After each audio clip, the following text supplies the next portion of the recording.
ತಂದಾನೇ ನನಿತಾನ.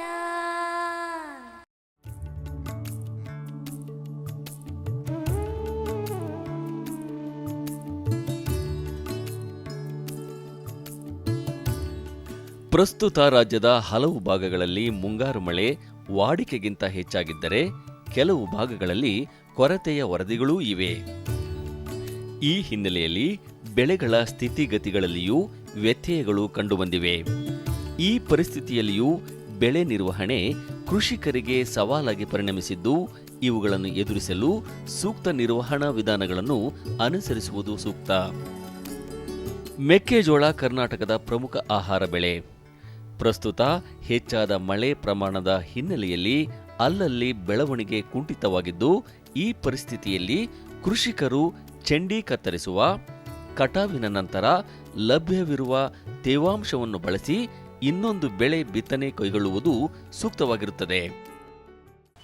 ಹಿಂದಿನ 2 ವರ್ಷಗಳಿಗೆ ಹೋಲಿಸಿದರೆ ಬೆಳೆಯ ಪ್ರಾರಂಭದ ಹಂತದಲ್ಲಿ ಮಳೆ ಸ್ವಲ್ಪ ಅತಿ ಅನಿಸೋ ಪ್ರಮಾಣದಲ್ಲಿ ಆಗಿದ್ದರಿಂದ ಬೆಳೆಯ ಉತ್ಪಾದಕತೆಗೆ ಸ್ವಲ್ಪ ಮಟ್ಟಿಗೆ ತಡವಾಗಿ ಯಾರು ಬಿತ್ತಿದ್ದಾರೆ ಅವರಿಗೆ ಭಾಳ ಹಿಂದೇಟಾಗಿದೆ.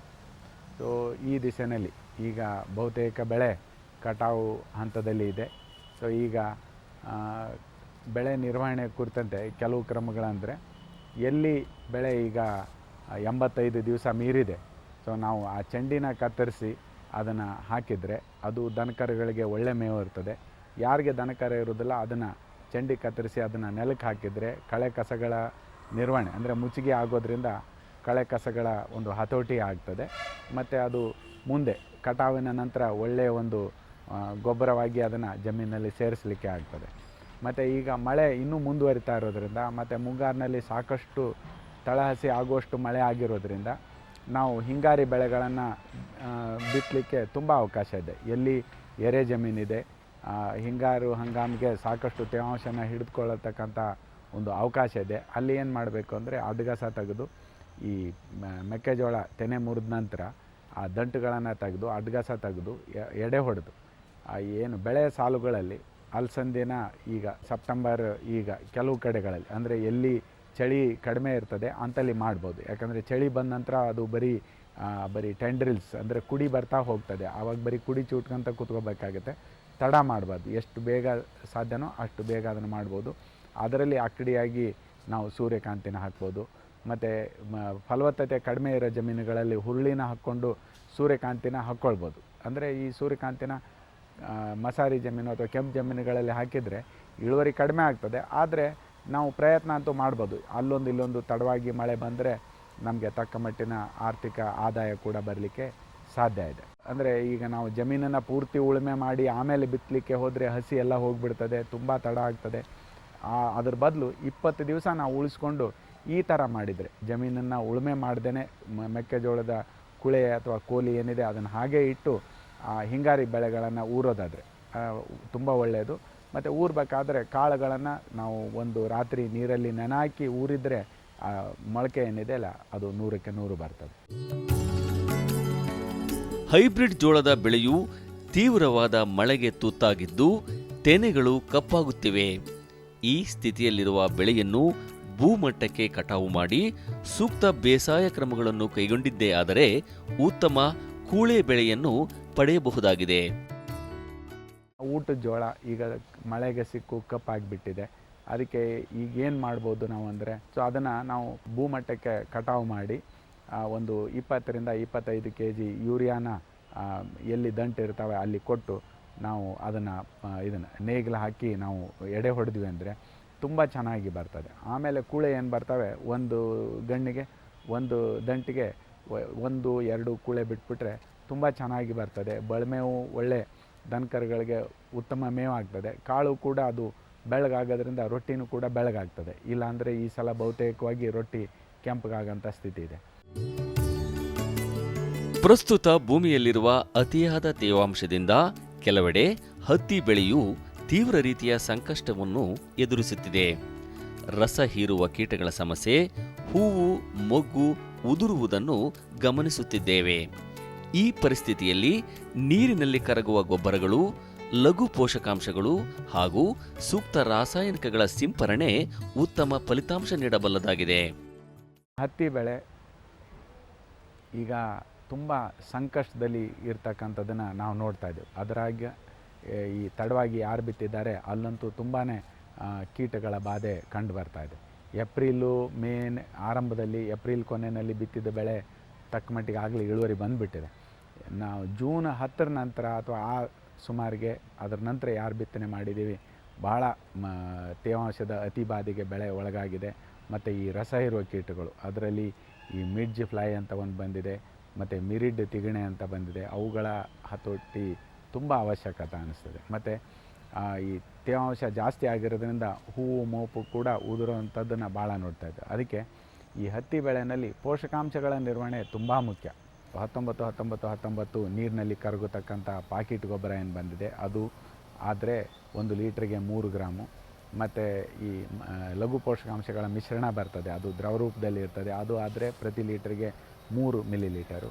ಮತ್ತು ಈ ಮಿರಿಡ್ ತಿಗಣೆ ಇವುಗಳ ಹತೋಟಿಗೆ ಅಸ್ಟಮಾಪ್ರಿಡ್ ಬರ್ತದೆ, ಇಂಡಾಕ್ಸಿ ಕಾರ್ಬ್ ಬರ್ತದೆ. ಇವನ್ನ ಬೇರೆ ಬೇರೆಯಾಗಿ ಅಷ್ಟೂ ಸೇರಿಸೋದಲ್ಲ, ಒಂದು ಔಷಧಿನ 6 ml ಒಂದು ಕ್ಯಾನ್ಗೆ ಅಥವಾ 3 ಲೀಟರ್ಗೆ 1 ml ಆ ಪ್ರಮಾಣದೊಳಗೆ ಬೆರೆಸ್ಕೊಂಡು ನಾವು ಬೆಳೆಯಲ್ಲಿ ಅದನ್ನು ಬಳಸಿದ್ದೇ ಆದರೆ ತುಂಬ ಚೆನ್ನಾಗುತ್ತೆ. ಮತ್ತು ಸಿಂಪರಣೆ ಅಂದರೆ ಪೂರ್ತಿಯಾಗಿ ಹೂವು, ಎಲೆ ಕೆಳಭಾಗ, ದೇಟು ಇವೆಲ್ಲವೂ ಕೂಡ ನೆನಿಬೇಕು. ಆ ಥರ ನಾವು ಸಿಂಪರಣೆನ ಅಂದರೆ ತುಂಬ ನಾಜಲ್ನ ಟೈಟಾಗಿ ಇಟ್ಟು ಒಳ್ಳೆ ಪ್ರೆಷರ್ ಇಟ್ಟು ನಾವು ಸ್ಪ್ರೇ ಮಾಡಿದರೆ ತುಂಬ ಚೆನ್ನಾಗಿ ಆಗ್ತದೆ. ಬೆಳೆ ನಿರ್ವಹಣೆ ತುಂಬ ಚೆನ್ನಾಗಿರ್ತದೆ.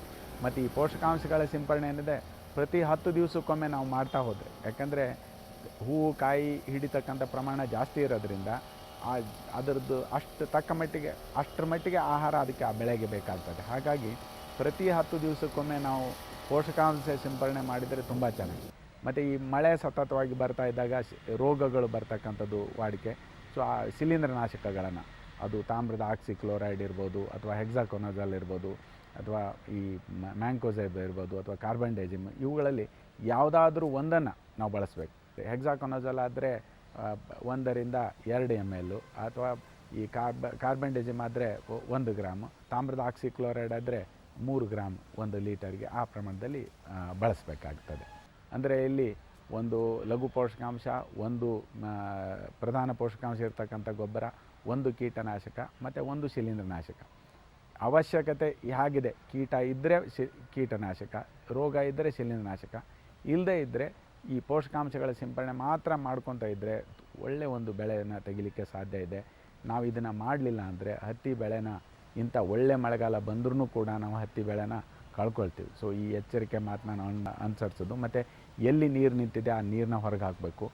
ಮತ್ತು ನೀರು ನಿಂತು ಗಿಡ ಮುಖಬಾಡ್ತಾ ಇದ್ದರೆ ಈ ಇದು ಬರ್ತದೆ, ಥೈರಾಮ್ ಮತ್ತು ಕಾರ್ಬಾಕ್ಸಿನ್ ಇರ್ತಕ್ಕಂಥದ್ದು ವಿಟಾವ್ಯಾಕ್ಸ್ ಅಂತ ಬರ್ತದೆ.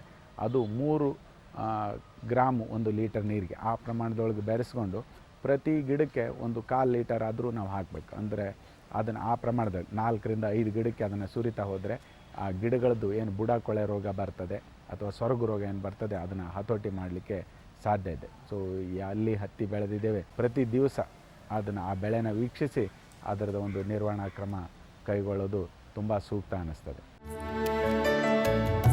ತೊಗರಿ ಬೆಳೆಗೂ ಹೆಚ್ಚಿನ ಮಳೆಯ ಸಮಸ್ಯೆ ತಲೆದೋರಿದ್ದು, ಕಳೆಗಳು ಹಾಗೂ ರೋಗಗಳು ಹೆಚ್ಚಾಗಿ ಗೋಚರಿಸುತ್ತಿದ್ದು, ಕೃಷಿಕರು ಸೂಕ್ತ ಬೇಸಾಯ ಕ್ರಮಗಳು, ಶಿಲೀಂಧ್ರನಾಶಕಗಳ ಬಳಕೆ ಹಾಗೂ ಸಮಗ್ರ ಪೋಷಕಾಂಶ ನಿರ್ವಹಣೆಯತ್ತ ಗಮನ ಹರಿಸಬೇಕಾಗಿದೆ.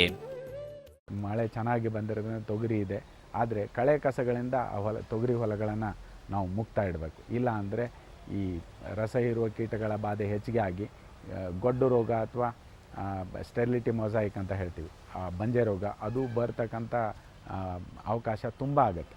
ಸೊ ಅದಕ್ಕೆ ನಾವು ರಸ ಹೀರುವ ಕೀಟಗಳನ್ನು ಪೂರ್ತಿಯಾಗಿ ಹತೋಟಿ ಮಾಡಬೇಕು ಅಂದರೆ ಮೊದಲು ಹೊಲಗಳನ್ನು ಸ್ವಚ್ಛವಾಗಿ ಇಟ್ಕೊಳ್ಬೇಕು, ನೀರು ಸರಾಗವಾಗಿ ಹರಿದು ಹೋಗುವಂತೆ ಇಡಬೇಕು. ಮತ್ತು ನೀರಿನ ಬಾಧೆ ಎಲ್ಲಿದೆ ಅಲ್ಲಿ ಶಿಲೀಂಧ್ರನಾಶಕಗಳನ್ನು ಈಗೇನು ಹತ್ತಿ ಬೆಳೆಗೆ ಹೇಳಿದ್ವಿ ಅದೇ ಥರನೇ ಅವಕ್ಕೆ ಬುಡ ತೊಯ್ಯುವಾಗೆ ಅದನ್ನು ನಾವು ಮಾಡಬೇಕಾಗತ್ತೆ. ಮತ್ತು ಎಲ್ಲಿ ಬಿಳಿ ತೊಗರಿ ಹಾಕ್ತೀವಿ ಅಲ್ಲಿ ಗೂಡು ಮಾರು ಹುಳದ ಬಾಧೆ ಇರ್ತದೆ. ಸೊ ಅಂಥಲ್ಲಿ ಈ ಪ್ರೊಫೆನೋಫಾಸ್ ಏನು ಬರ್ತದೆ ಅದು 2 ಮಿಲಿ ಪ್ರತಿ ಲೀಟರ್ ನೀರಿಗೆ ಆ ಪ್ರಮಾಣದೊಳಗೆ ಅದನ್ನು ನಾವು ಸಿಂಪರಣೆ ಮಾಡಬೇಕು. ಈ ತೊಗರಿನಲ್ಲಿ ಒಂದು ಜಾಗ್ರತೆ ಏನಂದರೆ ಸ್ವಲ್ಪ ಏನಾದರೂ ಔಷಧಿ ಜಾಸ್ತಿ ಆತಂದರೆ ಆ ಹೂವು ಮೋಪು ಎಲ್ಲ ಕತ್ತರಿಸ್ಬಿಟ್ಟು ಉದುರು ಹೋಗ್ಬಿಡ್ತದೆ. ಸೊ ನಾವು ಸ್ಪ್ರೇ ಮಾಡಲಿಲ್ಲ ಅಂದರೆ ಅಲ್ಲೊಂದು ಇಲ್ಲೊಂದು ಬರ್ತದೆ, ಹುಳ ತಿಂದ್ರೂ ಕೂಡ ಕಾಯಿ ಬರಲಿಕ್ಕೆ ಸಾಧ್ಯತೆ ಇದೆ. ನಾವೇನಾದ್ರು ಸಿಂಪರಣೆ ಜಾಸ್ತಿ ಮಾಡಿಬಿಟ್ಟು ಅಂದರೆ ಬೆಳೆನೇ ಕಳ್ಕೊಂಡ್ಬಿಡ್ತೇವೆ. ಮತ್ತು ನಾವು ನಮ್ಮ ಜಿಲ್ಲೆಯಲ್ಲಿ ದಾವಣಗೆರೆಯಲ್ಲಿ ಈ ಸಲ ಈ ಮೈಕ್ರೋನ್ಯೂಟ್ರಿಯೆಂಟು ಮತ್ತು ಈ 319 ಅಥವಾ 13-0-45 ಇವನ್ನ ಸಿಂಪರಣೆ ಮಾಡಿದಾಗ ಭಾಳ ಬೇರೆ ಬೇರೆ ಬೆಳೆಗಳಲ್ಲಿ ತುಂಬ ಚೆನ್ನಾಗಿ ಪ್ರತಿಕ್ರಿಯೆ ಬಂದಿದೆ. ಹೆಸರು ಬೆಳೆಯಲ್ಲಿ ಎಕರೆಗೆ 5 ಕ್ವಿಂಟಾಲ್ ಹೆಸರನ್ನ ತೆಗೆದಂಥದ್ದು ಈ ಸಲ ಉದಾಹರಣೆ ಇದೆ. ಸೊ ಆದ್ದರಿಂದ ಈ ತೊಗರಿ ಬೆಳೆನಲ್ಲೂ ಕೂಡ ನಾವು ಈ ಪೋಷಕಾಂಶಗಳ ಸಿಂಪರಣೆ ಮಾಡಿದರೆ ತುಂಬ ಚೆನ್ನಾಗಿ, ಅಂದರೆ ಏನು ಮೊದಲು ಬರ್ತದೆ ಆ ಪೂರ್ತಿ ಈ ಫ್ಲೆಶ್ ಅಂತ ಹೇಳ್ತೀವಿ, ಆ ಬೆಳೆ ಏನಿರ್ತದೆ, ಆ ಹೂವು ಕಾಯಿ ಮೋಪು ಏನಿರ್ತದೆ ಅದು ಪೂರ್ತಿಯಾಗಿ ಕಾಳು ಕಟ್ಟಿ ಒಳ್ಳೆಯ ಇಳುವರಿ ನಮಗೆ ಬರಲಿಕ್ಕೆ ಸಾಧ್ಯ ಇದೆ. ಕಬ್ಬಿನ ಬೆಳೆಯಲ್ಲಿ ಸಮಗ್ರ ಪೋಷಕಾಂಶಗಳ ಸಿಂಪರಣೆ ಹೆಚ್ಚು ಪರಿಣಾಮಕಾರಿಯಾಗಿದ್ದು ನಿಗದಿತ ಸಮಯದಲ್ಲಿ ಈ ಸಿಂಪರಣೆಗಳನ್ನು ಕೈಗೊಳ್ಳಬೇಕಾಗಿದೆ.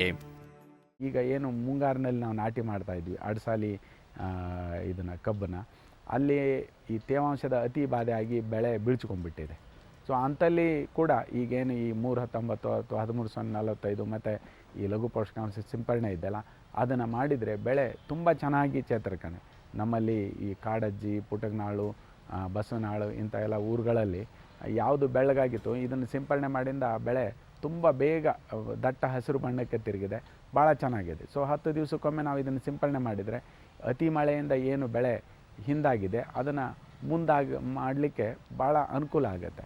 ಮತ್ತು ಎಲ್ಲ ಬೆಳೆಗಳಲ್ಲೂ ಕೂಡ ನಾವು ಎಡೆ ಹೊಡಿಬೇಕು ಅಥವಾ ದಿಂಡು ಏರಿಸಬೇಕು, ಮತ್ತು ಮಣ್ಣು ಸಡಿಲಗೊಳಿಸಿ ಗಾಳಿ ಆಡುವಂತೆ ಮಾಡಬೇಕು, ಕಳೆಗಳಿಂದ ಮುಕ್ತ ಇಡಬೇಕು, ಮತ್ತು ಈ ಹೆಚ್ಚಾದ ಮಳೆ ನೀರು ಅದನ್ನು ಹೊರಗೆ ಹಾಕುವಂಥದ್ದು ಮಾಡಬೇಕು.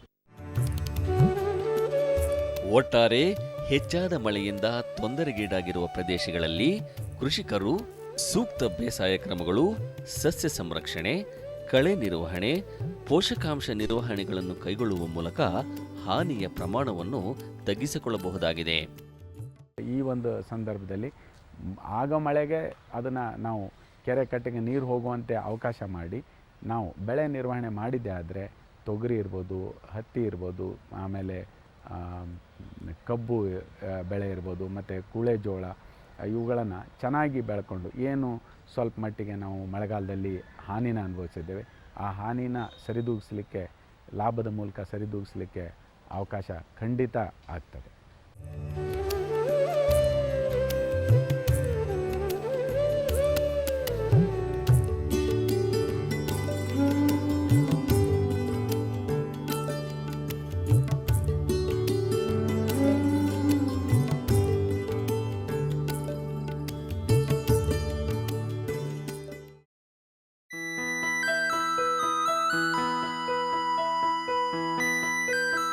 ಗರ್ಭಧರಿಸಿದ ಹಸುಗಳನ್ನು ನಾವು ಎಷ್ಟು ಜಾಗರೂಕತೆಯಿಂದ ನೋಡಿಕೊಂಡು ಅದಕ್ಕೆ ಬೇಕಾಗುವ ಪೌಷ್ಟಿಕ ಆಹಾರವನ್ನು ಒದಗಿಸುತ್ತೇವೆಯೇ ಹಾಗೆಯೇ ಕರು ಹಾಕಿದ ನಂತರ ತಾಯಿ ಹಸುವಿನ ಆರೈಕೆ ಬಗ್ಗೆಯೂ ನಾವು ಹೆಚ್ಚು ಗಮನ ಹರಿಸಬೇಕಾಗುತ್ತದೆ.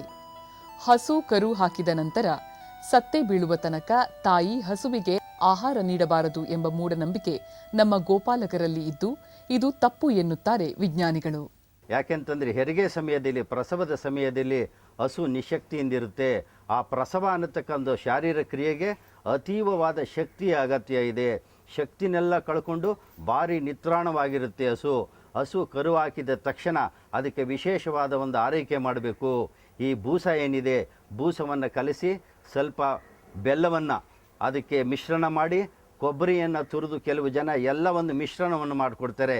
ಈ ಥರ ಮಾಡಿರೋದ್ರಿಂದ ಈ ಪ್ರಸವದ ಸಮಯದಲ್ಲಿ ನಿಶಕ್ತಿಗೆ ಏನು ಒಳಗಾಗಿರುತ್ತೆ ಹಸು, ಆ ಆಹಾರವನ್ನು ಸೇವಿಸಿ ಒಂದು ರೀತಿಯ ಶಕ್ತಿ, ವಿಶೇಷವಾದ ಶಕ್ತಿ ಬಂದು ತದನಂತರ ನಡೆಯತಕ್ಕಂಥ ಶಾರೀರಿಕ ಕ್ರಿಯೆಗಳಿಗೆ ತುಂಬ ಸಹಾಯ ಆಗುತ್ತೆ. ಅಂದರೆ ಕಸ ಬೀಳಲಿಕ್ಕೂ ಸಹಾಯ ಆಗುತ್ತೆ, ಕೆಚ್ಚಲಲ್ಲಿ ಹಾಲು ಶೇಖರಣೆಗೆ ಸಹಾಯ ಆಗುತ್ತೆ. ಈ ಕಾರಣದಿಂದಾಗಿ ರೈತ ಬಾಂಧವರು ಹಸು ಕರು ಹಾಕಿದ ಕಸ ಬೀಳೋವರೆಗೂ ದಯವಿಟ್ಟು ಕಾಯೋದು ಬೇಡ. ಕಸ ಬೀಳದೆ ಅದೇ ಬೇರೆ ಶಾರೀರಿಕ ಕ್ರಿಯೆ. ಕರು ಹಾಕಿದ ತಕ್ಷಣ ವಿಶೇಷವಾದಂಥ ಆಹಾರದ ಒಂದು ಆರೈಕೆ ಮಾಡಿದ್ರೆ ಅತ್ಯುತ್ತಮವಾದದ್ದು.